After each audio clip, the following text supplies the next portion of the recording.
right. Today we are talking with Sherin Sakr, General Counsel for WellBiz Brands. How are you doing today, Sherin? I'm great, thank you. How are you? I am fantastic. All right, this is for our Top Franchise Legal Players video series. We're really excited to talk to you about it.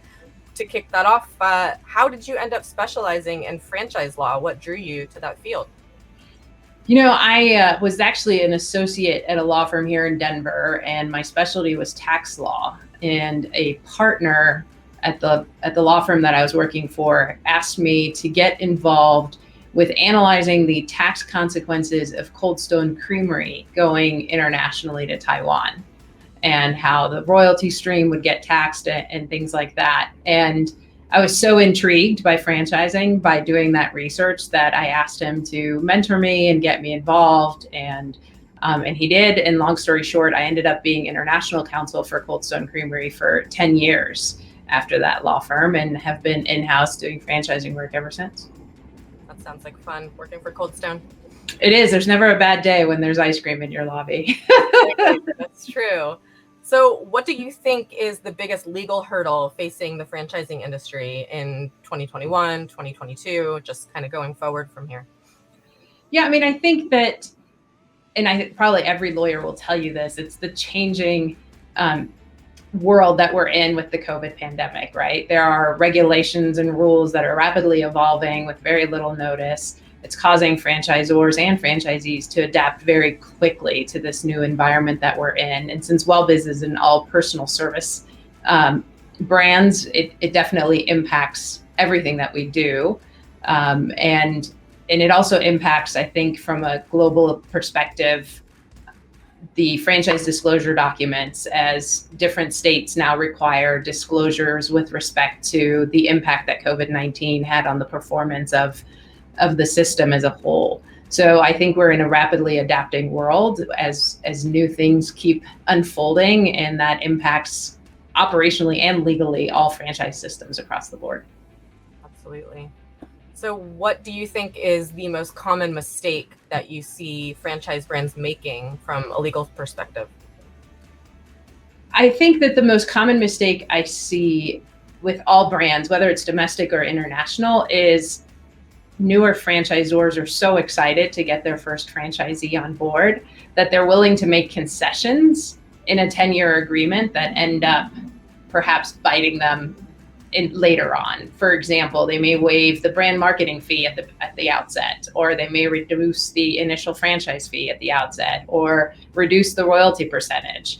And as those franchise agreements then come up for renewal, those franchisees are expecting that same concession ongoing, and it can have a bigger impact on the system from a brand marketing perspective. For example, if they reduce the fee that they're collecting from the newer franchisees, and then the brand marketing fund suffers as the system begins to grow, right? Or they give them a larger protected territory, for example.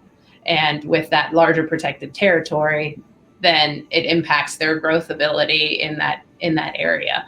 Same internationally, you see a lot of franchisors just kind of get dollar signs in their eyeballs when you've got somebody who's willing to take on an entire country and willing to pay big dollars for it. So they'll take that money because they need the cash influx, but they don't really think through how they're going to provide operational support on an ongoing basis to a franchisee that's that far away.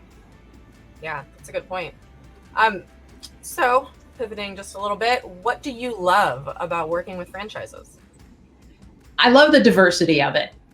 We have 5 brands here at WellBiz, and each one of them, I say, has its own personality from what the brand offers, from the personality of the franchisees, from the primary objectives of each of the brands and their leadership. So I love the diversity of that. In my career, I was in food franchising for 10 years. I was in real estate franchising for a couple of years, and now I'm in wealth and beauty, and not wealth, I'm sorry, wellness and beauty. And it definitely, each has their own personality as you go through it. And that's what makes it the most fun for me.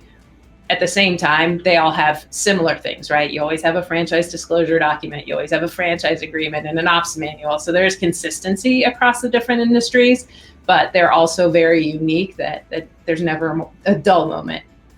Yeah, really shakes things up to have so many different brands to work with. That's definitely felt here too. So it's exciting. So what is one thing that you think every prospective franchisee should know before joining a franchise brand? I think probably the most important thing for a new franchisee to know is that the relationship doesn't end with the franchise agreement, right? The success of a franchise brand or a franchise system is really on the consistency of operational standards across the board, that every Amazing Lash studio you walk in, you get the same quality service. Every dry bar you walk in, you get the same quality service. And I think that some franchisees might lose sight of that because they own their own business and they're super excited and they have that entrepreneurial spirit. But there's a balance there that has to be found between the franchisor and the franchisee. So it's great for the franchisee in that they're getting a platform that they can build on and they're getting the tools of how to build a successful business, but there's still that accountability to the franchisor. And I think that's probably the most important thing for franchisees to remember. That is excellent. That is so great. Thank you so much. I think that's all I have for us today. My pleasure. I really appreciated talking to you. Thank you so much. Thank you. Have a great day. You too.